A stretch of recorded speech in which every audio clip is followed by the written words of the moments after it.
Second world war के बाद दो सबसे शक्तिशाली राष्ट्र संयुक्त राज्य अमेरिका और सोवियत संघ के बीच शीत युद्ध के बाद परिणाम स्वरूप अंतरिक्ष दौड़ का उदय हुआ। आधी सदी तक वे वैश्विक संघर्ष फ्री डोमिनेंस के लिए कंपटीशन करते रहे। स्पेस इसमें एक महत्वपूर्ण क्षेत्र माना जाता है।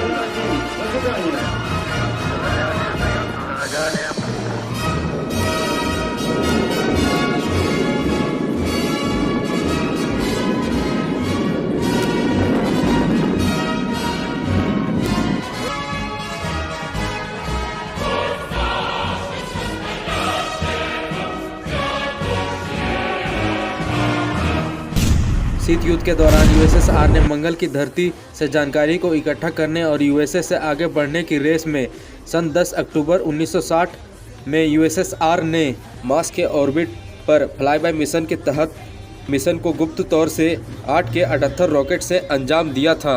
अनफॉर्चुनेटली रॉकेट पृथ्वी के वातावरण से बाहर जाने से पहले ही गाइडेंस सिस्टम में खराबी होने के कारण नियंत्रण खोकर रॉकेट पूरी तरह से बर्बाद हो चुकी थी।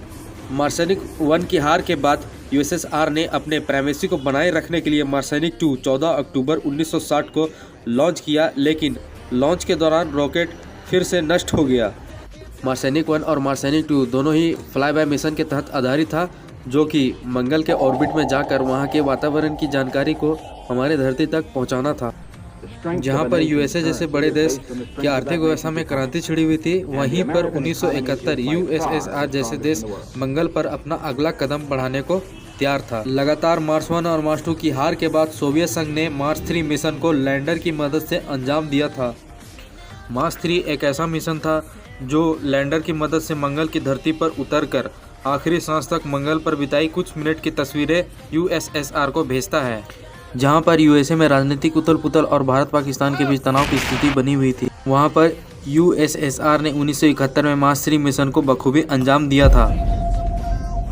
28 मई 1971, ठीक 9 दिन बाद मार्स 2 मिशन को लॉन्च करने के बाद मार्स 3 मिशन को प्रोजेक्ट किया गया था।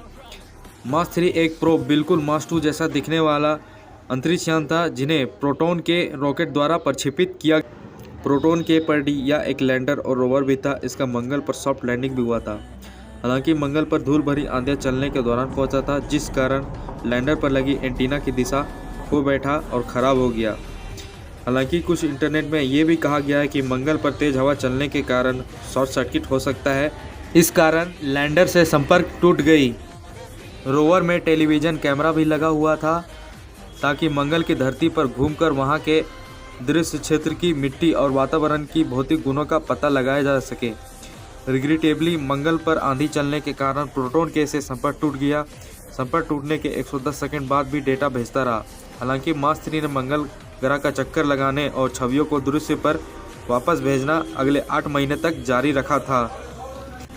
तकनीकी खराबी होने के कारण और संचार टूट जाने के कारण मार्स 3 सफल होते होते रह गया।